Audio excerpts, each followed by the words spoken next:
to the Scary Basement. Each week, me and my friend Roxy are drawn inexplicably and supernaturally to this basement, which is full of taller than average mummies, a bat with 3 wings, some kind of goddamn jack-o'-lantern guy, and balloons that I didn't bring down here. I'm Mikey McCollor. And I'm Roxy Polk. Roxy, you sound a little different. Quick question for you. Have you always been a flat screen TV? I am this week. Yeah, something seemed different about you. At first I was like, is that Roxy's hair that changed? But no, you're on a TV being broadcast in from somewhere else. Yeah, and you know how I got here? Someone asked me if I would play a game with them. And I said, yeah, sure, I like games. And now I'm in Jigsaw's VHS tape. And it's not a fun game, Let me tell you. When you heard somebody say, do you want to play a game, you thought they were talking about GoldenEye 007 or Super Mario Party. Not find the key in the poop water. No, I wanted to be DK in Mario Party. Hey, we all have. All right, so you're in a TV this week. That's fun. Let's just move on and not think about it anymore. Okay, sounds good to me. Cool. Let's start out, as we always do, with the scariest things that happened to us this week. Roxy, what went down in your life outside the scary basement that spooked you to your bones? I found a new phobia that I have. And it really sucks. It's very upsetting, anxiety-inducing. It's called... What is it? Knives? Okay. Why would I guess? Not sure if yeah, sure, knives. Knives are scary, right? So let me see if I can pronounce this right. Trypophobia? The 13. Trypophobia. Huh? 13 fear. The fear of 13. No, I wish it was that. Although I guess maybe you encountered numbers more than this, so that might be more terrifying. God, here, let me send you a link to it. It's hard to describe it, kind of. I'm going to do my best. Thanks, Wikipedia. It's an aversion to the sight of irregular patterns or clusters of small holes or bumps. It's not officially recognized as like a mental disorder, but may be diagnosed as a specific phobia if excessive fear and distress occur. Most affected people mainly experience disgust, but not fear when they see trypophobic imagery.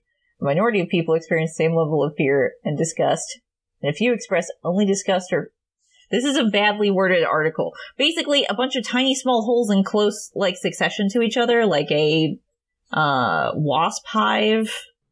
Yeah, it's like some like small like pores in like an oceanside cliff or something. I've heard of this phobia before. Yes, yeah, it's absolutely terrifying. Roxy, what brought this phobia on? Why did you get a new phobia all of a sudden? I mean, it's something I guess I had just always been freaked out by, but it wasn't until like, I don't know, there was like a post on Twitter about like, hey, here's a bunch of phobias because it's spooky Halloween time, even though when this episode comes out, it's going to be like November or December.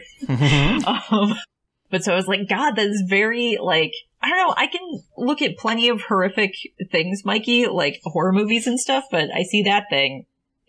I don't know. I don't like it. I don't appreciate it. Is it because there could be eels inside, like tiny little eels inside those holes? That could be it. Wikipedia says something about how there hasn't been a lot of studies done, but researchers hypothesize it's a result of biological revulsion that associates trypophobic shapes with danger or disease. Oh, right. So it may be an evolutionary basis. Right, because you probably, at some point in your genetic past, had somebody who had too many eels in them. And the eels ate them from the inside. Yeah, that happens. Well, it's like the thing how if water isn't running, like you kind of instinctually know not to drink it or something. Do you? I don't know that. I just drink whatever water is put in front of me. Oh, okay. I'm like a thirsty cat. I'll just take a bowl and start lapping it up. So if you saw like a puddle of muddy water, you'd think, oh yeah, that's safe to drink. Lapping it up. That's very safe. Yeah. What about you, Mikey? What a terrifying thing happened to you this week? Roxy, my fridge light went out. Oh no. Here's the thing. It doesn't sound that bad, but like you open your fridge and you're like, is my fridge broken? And so then I start going through this anxiety pit of like, how do I fix this? I don't know how to fix a fridge. I'm not going to get a new fridge. Like the fridge is just the default. The fridge is just there in the home. It should be a constant. It wasn't. All that happened was...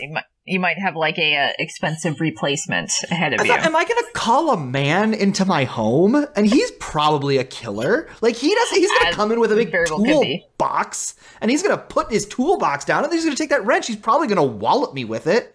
crush my brain, and then I'm dead. I mean, that's sort of like mechanic jumpsuit thing. We spent a lot of time with the killer who wears a very iconic blue jumpsuit. Oh, yeah. Michael Myers? Yeah. What? Am I going to invite Michael Myers to my home to fix something? No. That guy's an idiot. He did learn how to drive himself. That's true. So did you find the solution to find a replacement light, or is Oh, it no, your the answer fridge is just still- have a dark fridge. Oh, okay. I know what I'm getting. Okay. I mean, it's your life, Mikey. You live it however you want. If you want to deal with the dark fridge, you deal with the dark fridge, I guess. I'm happy to pick up a light bulb whenever I'm out, but only if I can steal it. I'm not going to pay money for a light bulb. I mean, are you going to go into a friend's house and steal their light bulb in their fridge? No, I'm going to go to fridge? Target and I'm going to open a light bulb box and I'm going to put the light bulb in my drawers and then I'm going to walk out. Okay, just be really careful, because if you smash that in your drawers, I think you it would hurt maybe more than putting it in any other sort of pocket. Can you imagine going to jail because you sliced up your genitals? It's like, I can handle having my genitals sliced up, or I can handle going to jail, but I can't do both. Roxy, here he comes, our dear friend, the demon bot. He's not my friend. You don't like him? That. You don't like him anymore? I mean, did we ever? Do you like him now? Since when do you like him? I don't know. We've been around him enough. I spend more time with him than I do many of my friends. Yeah, I'd say he's my friend. You do realize that he takes us down here so he can possess our bodies, right? That's his whole deal? Yeah, but that's not going to happen. Roxy, that was just hurtful. I am but a simple robot butler that only wishes to be your friend, even if I am also possessed by a demon that wants your souls so I can steal your bodies. I hope you stay stuck in that TV forever. Anyway, I tasked you with watching the 2004 film Saw, directed by James Wan and starring Cary Elwes, Lee Winnell, and Danny Glover. Did you watch the film? Yep, I watched it. Yeah, I did too. I also watched the film Saw. Good, then you may keep your souls. I'm not falling for it. Not falling for it this time. I am. You fall for it every week, Mikey. For now. See, this is why we're friends. We've got like this fun little like call and response thing where like Barack Obama would go up on the podium and he'd be like, fired up, and the crowd would go, ready to go. And then Demon Bot will go, your souls are yours, and I'd go, for now. It's just fun. I'm glad you're having fun. Jesus. Substitute teacher Roxy over here. Roxy, for anybody who has not seen the film Saw, the original Saw, and who may be listening at the Scary Basement cellar door at this moment, what do you say we do for them a quick plot recap? That sounds wonderful, Mikey. Let's do it. Hell yeah. Okay, so the movie Saw is all over the place time-wise. So here are the broad strokes, all right? We've got a killer. He's running around. This is Jigsaw. He's putting people in horrific death traps and making them do frightening things in order to escape. The film focuses on Adam and Lawrence, two men chained up in a room with a man who has just recently blown his brains out in between them. Jigsaw tells Adam, a voyeur, that his job is to finally take action instead of just watching, while it's Lawrence's job to kill Adam before 6 p.m. rolls around, when Jigsaw will then kill his entire family. While Adam and Lawrence solve escape room-style traps to progress through their Saw trap, we flash back to when Lawrence was initially a suspect. Detective Danny Glover and his partner, Miles from Lost, find evidence linking Lawrence to the crime at a crime scene where Jigsaw made a one-time suicidal man crawl all around in barbed wire. The detectives then have Lawrence sit in on the debrief of a drug addict named Amanda who survived one of the traps of the Jigsaw killer. In the flashbacks, he speaks to her through a creepy little puppet on a tricycle. Amanda was forced to kill her cellmate and get a key out of his stomach to escape getting a reverse bear trap to take off her entire lower jaw. As Lawrence and Adam's trust in each other ebbs and flows, we learn that Detective Danny Glover is still on the case, even after Jigsaw killed his partner Miles from Lost with a trap wire tied to gun triggers. Also, we meet Lawrence's wife and daughter, who are being held at gunpoint by Ben from Lost. Is he Jigsaw? That's kind of where I'm at. With Adam still alive at 6 o'clock, Ben from Lost goes to kill Lawrence's family. His time's run out. but they fight back. Eventually, Detective Danny Glover enters and chases down Ben from Lost. Their chase leads to Ben from Lost eventually shooting and killing Danny Glover. That sucks. Meanwhile, Lawrence, who hears his distressed family over the phone, finally gets down to it and saws off his own foot. He crawls over, grabs the gun that the dead man used to shoot himself, and puts a bullet in Adam. It's then that Ben from Lost enters the room, ready to kill Lawrence for getting his task done late. But Adam is still alive after that gunshot, and he beats Ben from Lost to death while Lawrence crawls off to get help. Then, the final twist. We learn that Ben from Lost was also playing a Jigsaw game. So who is the actual killer? Well, it's the guy we thought was dead the whole time. That potential suicide victim was just a man in makeup. He got it all over his brain, and when Adam is alone with him, he gets up, tells Adam, game over, and leaves him there to rot. Ooh. This movie. That's how Saw happens. That's a Saw. Hey, ladies and gentlemen, that's a Saw. Let's call it a day. That's what they say at the end of the movie. That's the iconic line that happens at the end of each movie. The Jigsaw killer gets up and goes, trailers. Hey, ladies and gentlemen, that's what I call a Saw. Closes the door. Roxy, this movie is it's scary, but it's also lame. It's a little more thriller. It's a little more thriller, I think, I guess, than horror. I mean, there's plenty of horrific things that happen, but kind of like, it's more tension-based, I suppose? I don't know. What do you think? I don't think this movie had a protagonist. I think it couldn't decide who its hero was. Really? And I couldn't track who we're supposed to be following in this entire movie. It can't decide. There's a lot of potential candidates. Yeah. There's Lawrence the doctor, but then at some points, first of all, a very funny thing this movie does a lot is Lawrence starts to flash back, but he flashes back to other people's memories. They're like, he's like, yeah, I remember when I was a suspect at the Jigsaw killer. And then he flashes back to Danny Glover's memory of like finding the crime scene. I can see that. Rules. Yeah. I guess we spend the most time with Lawrence, so, like, if you asked me to choose someone, I'd say him, but Adam does get a lot of time. Adam gets a lot of time. Detective Danny Glover gets a lot of time. I don't even know what Ben from Lost, his actual character name is, especially since we said it so many times in the summary. If I ever knew it, I never know it now. We should 100% refer to him only as Ben from Lost. I mean, that's all he might as well be that. If he was truly Ben from Lost, he would have been smarter about his whole ordeal, though. That's the case. Sticking point. So we haven't talked about Lost on this podcast ever. It's my favorite show of all time. Yeah, I guess we haven't, have we? Yes, no. This is everybody needs to know this about you. Lost is very important to you. Nothing means more to me than Lost, including my wife and 2 children. Yeah, I mean, they died in that saw trap, so, you know. You didn't say it in time. So we don't talk about them too much, but, you know. I like you working hard to preserve the mythology of the show. I'm like, yo, I've got a wife and 2 kids, and you're like, well, I'm not remembering that.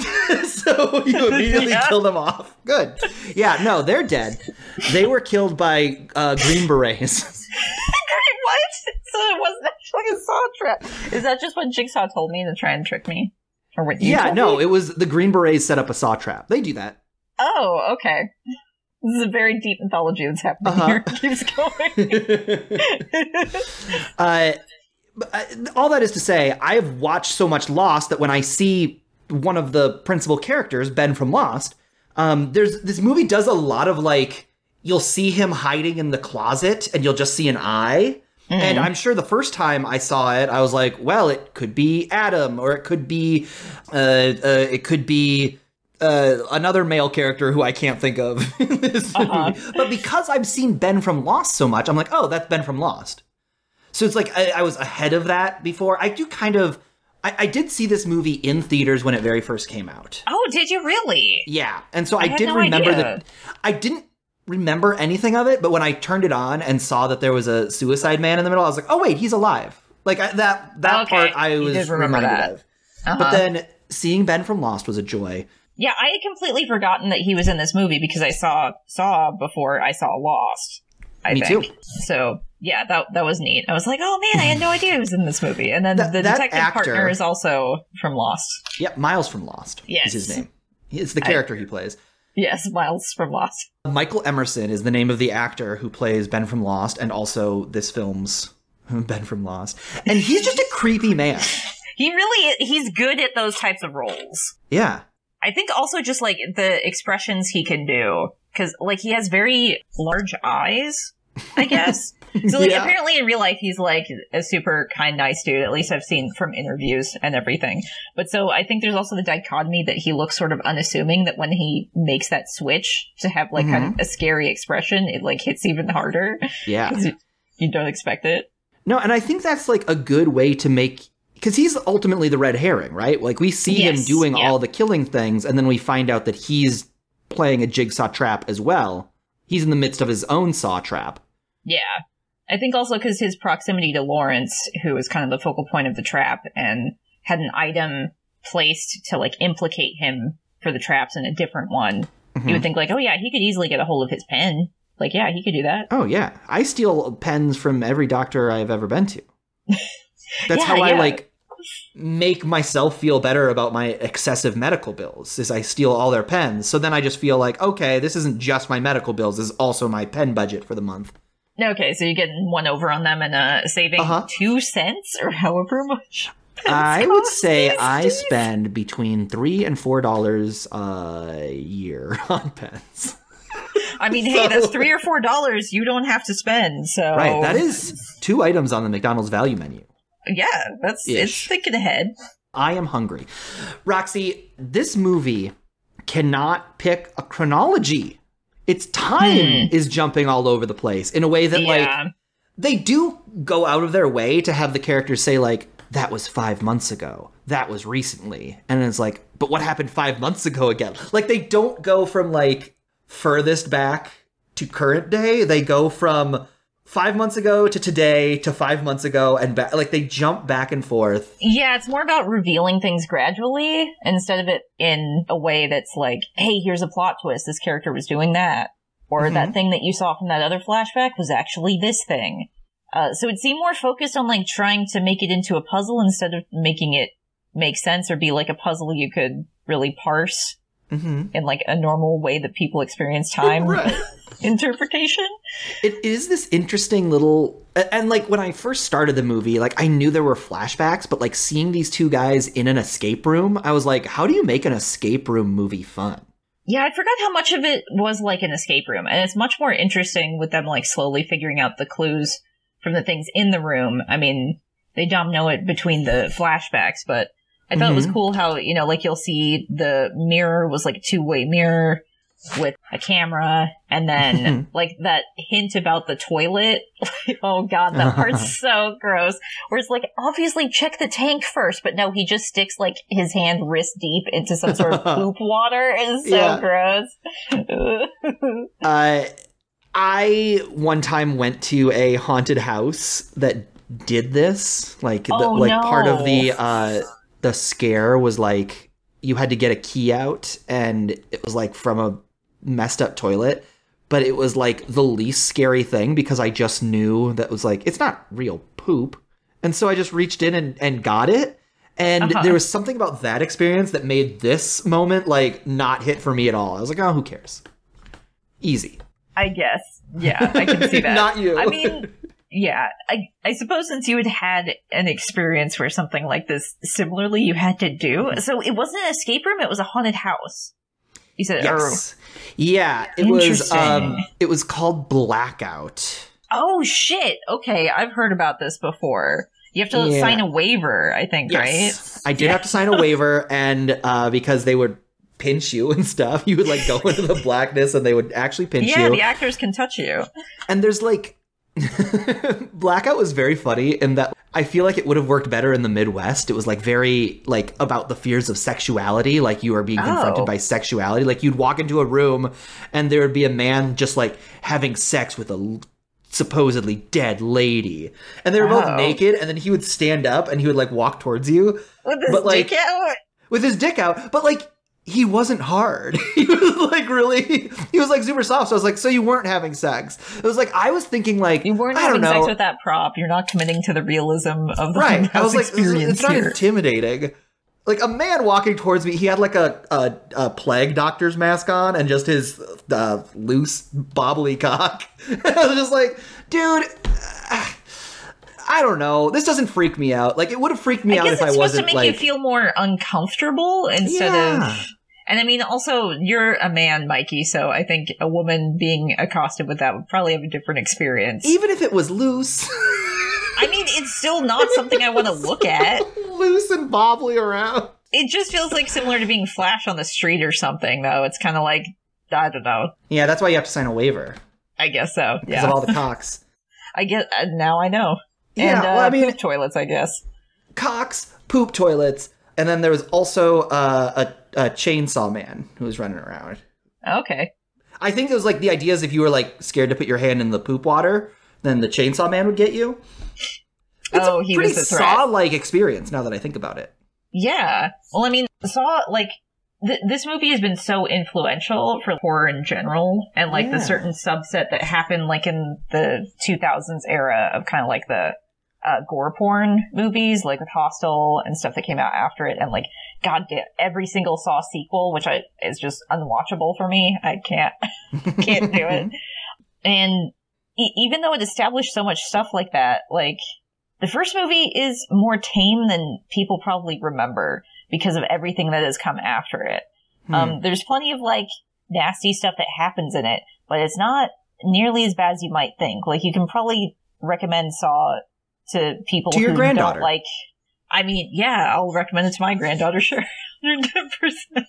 To just little 5-year-old girls who are sweet and naive and still think that the American dream is alive and capitalism will work for them. And like you show it to them and they're like, okay, so she got the thing off her head. Who cares? And she did it. Great. Good job. Good for her. Did you have any traps that you specifically wanted to avoid? Like any traps in this movie that like you were just like, nope, can't do it. Gotta go. Trying to think of all of them. The barbed wire one was pretty bad because it's kind of being able to try and plan that out seemed difficult because of how the barbed wire is spatially. I don't know. You'd have to think of some other trick to other than figuring out like the order of how it goes. You gotta go feet first. You gotta grab whatever chain roof you can and then do like a pull up, but then like kick with your legs and then push out the barbed wire. Maybe that, or like go around the sides or something, or like push it down instead of trying to go through it. I don't know. That one seemed like the least likely to be able to figure out something, but then it's also not a situation where you would be forced to kill someone else in the way it's set up. Like, having to kill someone, I don't think I could do that. That was my whole thing with the girl, with like the iconic image of the girl with the big metal trap on her head. Yes, yeah. When we got to her, I was like, oh, this one's really easy, because I thought that guy was dead. Yeah, if he was actually legit dead, that'd be fine, but yeah. But then, which is also like, that's a lie. Like, cool lie, Jigsaw. Yeah, because she's not really weighing the consequences for that. If when she starts, she thinks he's dead. Like, it's not until they're like halfway through it. Like, she's already doing it. Might as well keep going then, because he's gonna die anyway. That's a good point. If he was gonna lie, he should have lied the other way. Yeah, he should have said it was that they're definitely alive. And then she would have to guess if he was alive or dead. Because the point is choosing to kill somebody. Exactly. But we also don't even know, like, why... Like, the morality of Jigsaw is so dumb. He's just, like, a petty, angry dude. And the sequels kind of make him out to be, like, some sort of moral compass, which he is not. He's not punishing people who are squandering things the way... Like, they're not people who deserve death. And a lot of times he just kills bystanders as a way to like manipulate the other people. And it's like, what did those people do? What did they squander? Why don't they get an equal shot? Like, what the fuck? So this first movie kind of just setting it up as like, he's just a shitty egomaniacal dude who set up all these traps because he sucks. Okay, so I guess the Jigsaw idea is that he has cancer and his life is ending. And so he's putting these people in the saw traps so that if they get out of them, they can say like, wow, thank God I'm alive. Yeah, it seems like saying dying from cancer is petty is not what I mean to have it sound like, but him taking it out on other people in these ways is petty. Mm-hmm. Like, that's not... That's not how you deal with it. And then I guess the doctor who's, like, cheating on his wife is just, like, he was his attending physician, and he didn't like how he just sort of... Like, is he the guy who told him he had cancer, and that's why he chose him? It seems so inconsequential. That's kind of the interesting thing. I don't remember if they ever established how Jigsaw knows about Lawrence's familial situation, but Lawrence is the only one... That's another good point, too, now that we actually... Yeah. I never thought about that. How does he know? If we had seen Jigsaw, like, learning about Lawrence... Because here's the thing. Again, this movie has no... Danny Glover is the one who hired the photographer guy, so how does he even know about the Exactly. If Jigsaw had hired the voyeur and was like, that was how we learned... or rather, that was how he learned about Lawrence, that would make sense. Yeah. Because Lawrence is the only character in this movie who really needs this kind of... realize you're alive kind of moment. Yeah, we see him have an arc. Yes. Essentially. No, his wife is saying to him, she's like, you're not passionate. You're letting your life go by. I know you're not happy. Change something about your life. I don't care if you need to leave me. Like, do something and be passionate about your life. Being put in a saw trap is exactly what she's describing. And he is the only character who should be in a saw trap. And he is the only one who we have no indication that Jigsaw knows he deserves to be in a saw trap. Yeah, there's no way he could know those things about him. I mean, we only know that because we're the audience. Like, right. I don't even think the voyeur guy, like, he sees him walk into that room, but because you're having an affair, that doesn't mean you don't appreciate life. You know? Well, like, what? And also, no, did he know he had the affair? How do you even know? Right, yeah. Was the affair the reason? Yeah.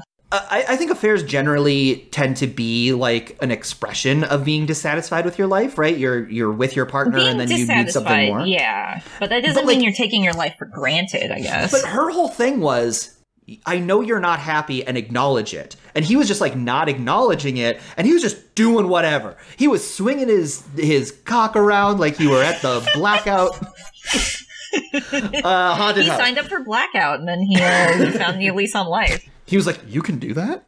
Yeah. But I hate him. I hate him. Like, I hate this idea that Jigsaw, like, saw into his life and was just like, because I kind of like this arc. I kind of like this arc of saying, like, yeah, you're not happy and you're not doing anything about it. It's coming out in this messed up way. It's coming out in this way that is an affair, but you need to, like, acknowledge your life and, like, really, like, value it more. That you, like, take it. Now that I'm thinking about it, I'm pissed that this movie wasn't better about Lawrence. I'm pissed that they didn't, like, actually send him on an arc. Like, he doesn't really, like, change anything. He just, like, fights for his family and the situation he's in. We don't see him reconcile. We don't see him, like, say, oh, now I don't have my foot anymore, but it's okay because I'm still alive. Like, he loses his foot, and then what happens? What happens to him? The fact is that he made the choice to help somebody outside of his own self-interest, because he's kind of just coasting through things, making his wife suffer through him, like, not giving a shit. I guess he's, like, relatively attentive to his kid. It didn't really feel like he was... Yeah, he likes his kid. Making her suffer from that. Like, it seemed like he was actually giving an effort towards her, although I suppose he didn't actually check the closet. He just told the kid, oh, there's nobody here, don't worry about it. And then, like, 5 minutes later, she gets abducted because Ben from Lost is actually in her closet. Even though she was like, there was a man in my closet who's scary, come get rid of him, Dad. And she just tells her he's not real. There's nobody there. Doesn't even check. So, like, we can 100% agree that if your child ever comes and says, there's a man in my closet, just give it a glance. Yes. Dude. Yeah. Like, even as a performance thing, like, that'll help the kid. Like, you don't just tell them, like, believe me. You make a big performance about it, even if there's literally nothing there. You're like, yeah. See? Look, really nothing to be afraid of. So I suppose he wasn't attentive in the sense where, like, he couldn't even take, like, 2 seconds to do that. This movie, it feels to me like has a lot of flash and not a lot of, like, hard work. Are we talking about the editing? The editing is wild. Because I hate the editing so much. It's so editing awful. Sucks in this movie. It's silly and just bad and horrible to look at in not like a, this is a scary horror movie way. More like, this is just bad to look at. Why would you make a movie like this? Yeah. No, nobody will want to watch your movie. Just by the editing alone. And that's the thing that continues throughout the entire series and something the series is, like, known for. That horrible, fast editing technique that looks like shit. It looks really bad. It also does even the video game, Mikey, the video game even uses that. I'm not even joking. I wish I was. They do this thing where they will say, like, when we find out who the Jigsaw killer is, we see, like, all of his victims really fast, and it's like, I remember. Like they cut to flashbacks to, like, show us things. Made it, so, like, it's like, that I reveal know. at the end, and the way the music crescends and everything, like, parts of it made me kind of, like, get chills to be like, oh, man, I remember how cool this reveal was. They did this in a really neat way. Like, I remember the first time I saw this, it sort of gave me, like, chills, and then they just started doing that fast editing, like, showing the flashbacks to the other killers. Why? What was the point? Yeah, it takes away from the immediate action that's happening. Why would you do that? What a weird movie this is. And apparently, so I was watching YMS's video about the other Saw movies. He did, like, a thing about 1 through 7. I can't even remember how many are out now. I guess with Book of Saw, is that 8 or 9? I don't know. But apparently... 8. One dude edited all of them. I apologize for not remembering his name. And he, like, directed I'll tell you who it was. One. Who? It was, Billy the Puppet. He's real. It is the monster on the cover of Less Than Jake's 1996 album Losing Streak is the editor of this movie. Because he is a toxic monster. And I will happily send you a Photoshop or an image of him. This is what he looks like. Oh my, okay. Yeah, I just Googled it. Yeah, what? Okay, he's just like a green monster who's like, wow! Like, he's very confused. He did a lot, like, not fun drugs, but, like, the kind of drugs that, like, you know, like pixie sticks. He did a lot of pixie sticks. There you go. But so he directed one of the future sequels, apparently. Oh, cool. Which I can't even imagine then you have carte blanche to just plan as many of those as you want. I assume the entire movie is just fast jump cut, weird freeze frame things. Roxy, what would you say the deepest fear is going on? What do you think is the big fear idea of this movie? And I will say, like, the idea that we both don't really like this movie. I do think it is speaking to something. Like, it has spawned 80 sequels. It does have a follow-up that stars Chris Rock. Like, it is tapping into something. Chris Rock isn't just picking these movies at random. Yeah. Do you have any thoughts on what it could be? Yeah, I'd say it doesn't really get to the appreciating what, like, being alive. It's more like, how far would you go to stay alive? Like, would you kill somebody else? It's just kind of like that question, and then just, like, copy-pasted, essentially, with many different scenarios. They're basically boiled down to the same thing. That's what I was kind of getting at, too, this notion that, like, how far will you go? There's this question of, like, bodily harm that I think is kind of ever-present, that is, it kind of gets into, like, a body horror thing, this notion of, like, how much destruction can you do to yourself, both from, like, the barbed wire guy and the cutting off the foot man that, that we see. Yeah. So, like, would you be able to do that? Can you cut off your own foot? Can you kill a person? And that's why I think this movie is closer to Jackass than it is to horror movies. I can see that. I mean, the ending makes it seem more like that, that's for sure. The ending is very Jackassy. The editing, I guess. Oh, the ending when... you don't remember when Johnny Knoxville gets up and says, game over, and locks Steve-O in a room to rot? Oh, yeah, right after Steve-O brains that dude with the top of a toilet. Yeah, Uncle tank. Vito. Yeah. I've never seen an episode of Jackass in my life. Dude, I want to get back into Jackass. I'm sure somebody's put them up online. Was that an MTV show? Boy, was it. Okay, yeah, a lot of those. Canonical MTV show. Canonical? Yeah, no, there's a lot going on in this movie that is just like, if I was in that situation, I would just be like, I'm out. Like, I just can't comprehend it. It almost, in a body horror sense, gets into the Lovecraftian horror of, like, this is too big for me. Okay. Like, for you personally, the question right? of, can you saw off your foot to get out of this situation? I'd be like, no. And there's nothing I can do, and it's just like, it's over. That guy wins. I'm gonna die. I would just keep thinking there's a different solution. Like, there's gotta be something I could do.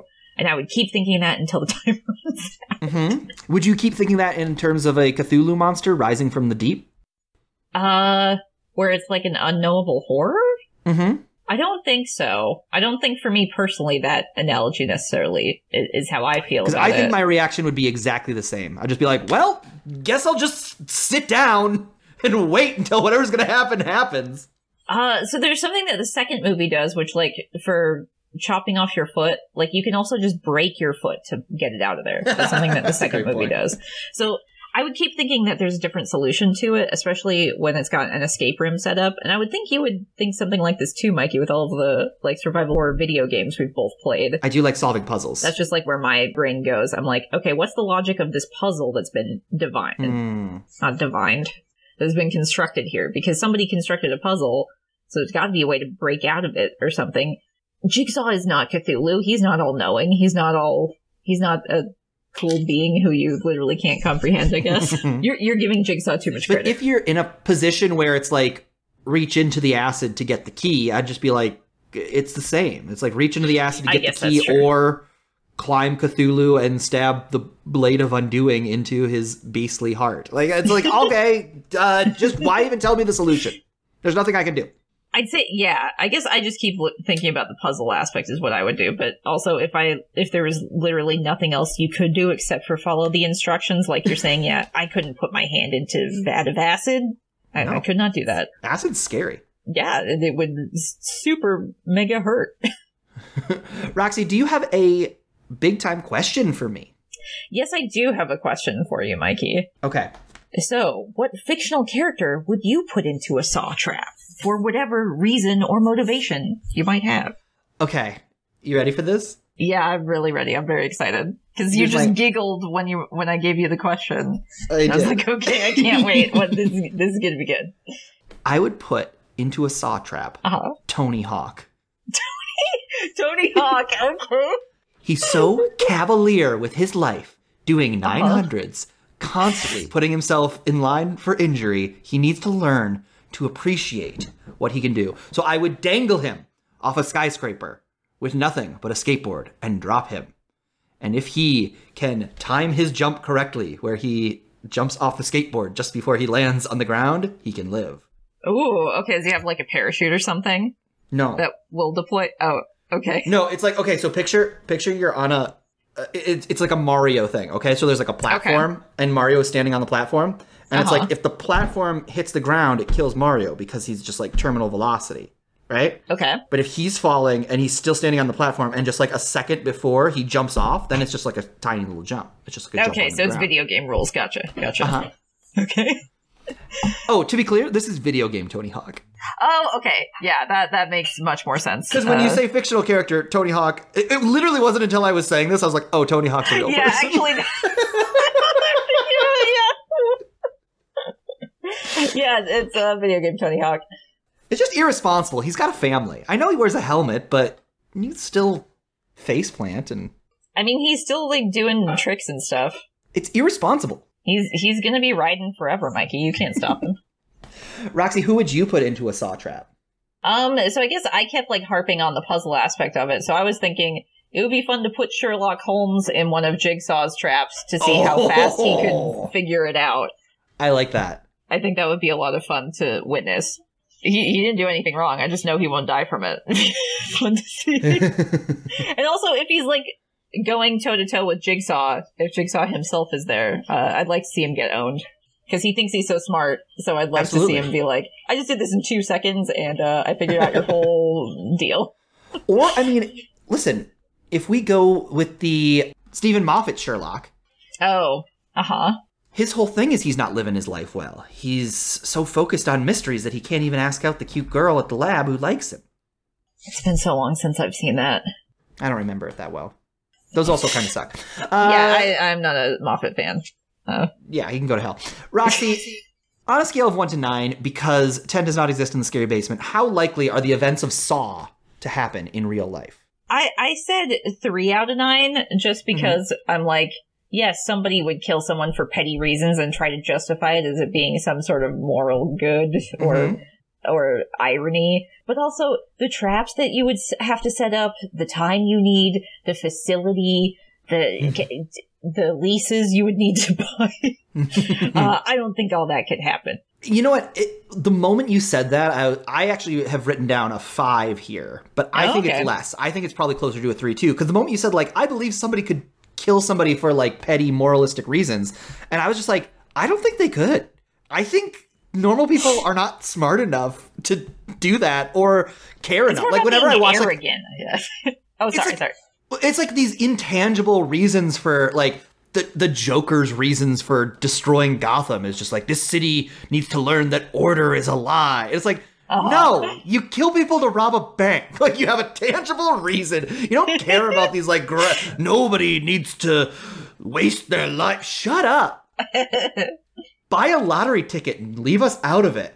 I also will say that while everything is realistic in this movie, the idea that Jigsaw has cancer and he is able to do all this, it's like, no, his energy is zapped. Yeah, that's another aspect.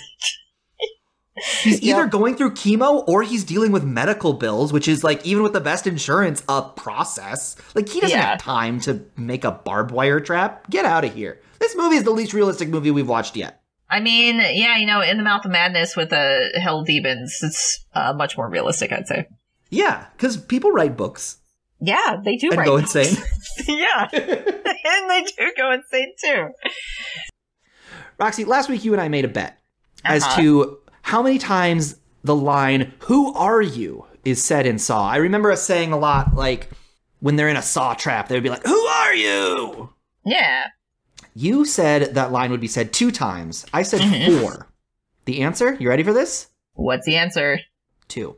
Oh, you're like really good at these bets. Apparently, maybe I've seen too many movies, so it's like my I did a brain. Control F on the script, on the Saw script for are, and scrolled through, and it was just the 2 times.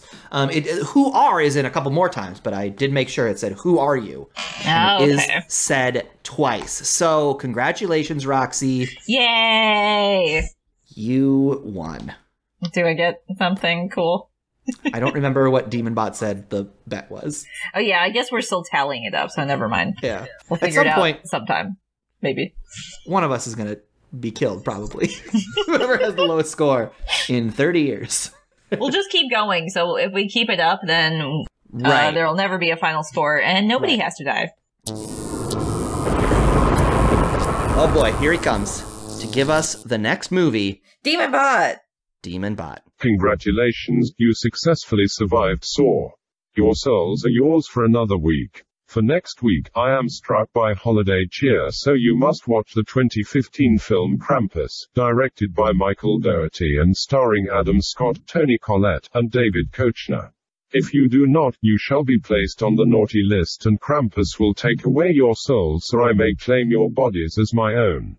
Okay, so for next week, we are going to watch Krampus, our holiday spectacular. Ooh, I can't wait. Roxy, are you going to bring sleigh bells to jingle jangle while we record next week? Yeah, and a Santa hat and a Christmas sweater.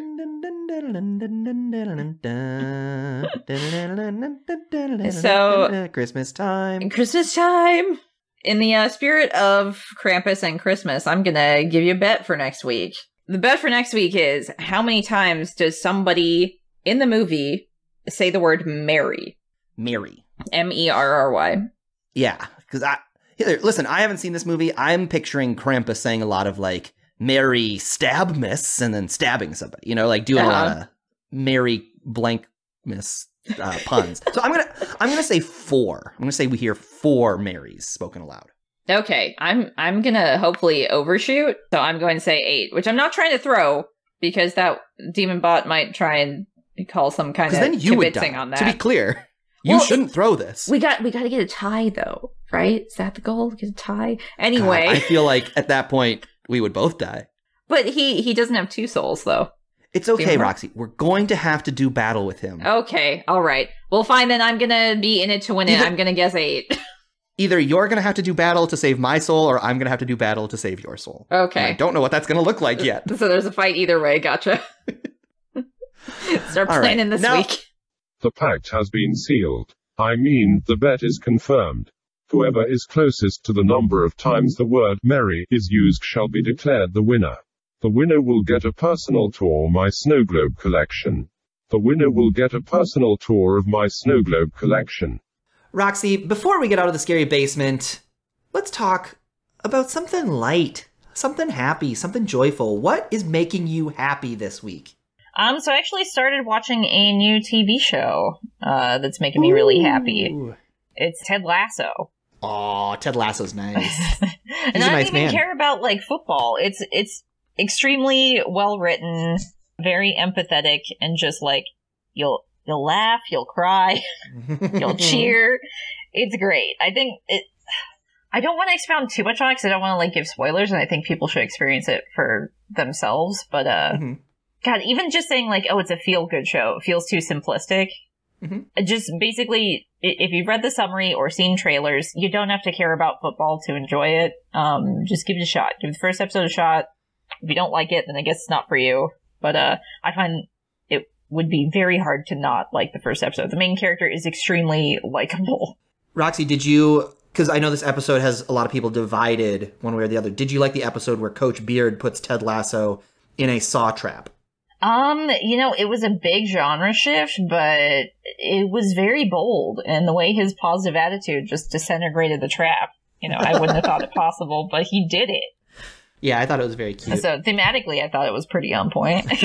What about you, Mikey? What's making you happy? This is going to sound weird, but cold showers. Okay. Roxy, I have started taking exclusively cold showers because I feel like I'm not a disciplined person. All right. I am building up discipline by saying, like, this makes me uncomfortable, but I'm doing it anyway. And I am learning, training myself to be the type of person who then, when I'm at the gym, when I'm writing, when I'm confronting my parents or family or significant others, I am able to do the things that I am uncomfortable doing that I know that will be better for myself and others. I am fucking ripped now, Roxy. I've got 10 muscles where there used to be none. Wait, because the cold showers made you more disciplined to go to the gym? Absolutely, they did. Okay, man, who knew the secret to life was cold showers? I've been doing it wrong this whole time. I've been saying this like a bit, but it actually has changed a lot for me, and it's really cool and good. Really? Okay. I think especially in LA, that was something I remember doing, like, just during summertime, because your body heat is just going to get elevated by going outside. It's like you don't need a hot shower. A hot shower is just going to make it unbearable. If that were the case, then you'd have to take a hot shower. I guess, it's whatever shower is acclimated. Uncomfortable. Oh, I guess that too. Yeah. Roxy, before we get out of here, I'm going to grab a water real quick. Do you want anything? What the hell? Mikey, it looks like you've got a chain around your foot. And I do too? Roxy, we're trapped here. Mikey and Roxy, you are locked down here, and if you want to survive, you'll have to play my game. We should probably get up and walk around every once in a while. We're down here. Make it easier to notice when we're, chained to something. Jeez. Within this room are 2 keys. To escape, you'll need to find them. Oh, you mean these keys? Where did you find those? They were in our sandwiches. I was like, why is there a key in this? Yeah, Roxy, you got really mad at that intern for giving you a sandwich with a key in it. I'm free! You were supposed to swallow each other's keys. Yeah, we weren't going to eat keys, dude. And actually, I'm doing like an intermittent fasting thing, so I didn't even eat my sandwich. Well, this is disappointing. But your key, Mikey, is lost. Oh, hey, the one key works for both locks. It does. Looks like it. I'm free too. Did you buy 2 locks at the same store? Yes, at CVS. I can't believe it. One mistake, and the whole saw trap falls apart. Hey, sorry we got out of your saw trap so fast, Jigsaw. Mikey, he tried to kill us. Why are you apologizing to him? Because I want Jigsaw to like me, Roxy. I want everyone to like me. And Jigsaw, you must be used to this by now, right? I can't imagine every saw trap went off without a hitch the very first time. No, some of them didn't work great. But I put a lot of time into this one. I quit my job to make it. Do you have a job? I do Postmates sometimes. Hey, is there anything I can do for you, Jigsaw? There's a saw in the corner. Can you Can you cut off your foot? Hey, you got it, big guy. You're not cutting off your appendages, Mikey. It's too bad that your plan fell apart, Jigsaw, but that is not on us. Well, if old spoil sport Roxy over here won't even let me cut off my own foot, maybe I could help you trick somebody into a new saw trap. Would you like that? That would be cool, actually. You got it, bud. No, Mikey, you're not helping him saw trap anyone else. What the heck is wrong with you? I'm putting my foot down. Can you saw it off first? Get out of here, weirdo! You're a puppet! Hey, you know what, Jigsaw? I screwed up your plans. I at least owe you a beer. What do you say we go tie one on? I'd like that. Roxy, you in? No! All right, Jigsaw, you feeling more like a dive or more like a wine bar sort of night? Which one has more ladies? It would be cool to meet someone. Well, dive bar it is. It's been a while for old Jigsaw. Oh, hey, before we go, Demon Bot usually hires a monster to guard the cellar door and prevent our escape. Don't worry, this week it was a mummy, but he is trapped in a cage with nothing more than a plate of barbed wire spaghetti. He will have to eat it all to find the key. That trap doesn't even make sense. I think this is just his kink.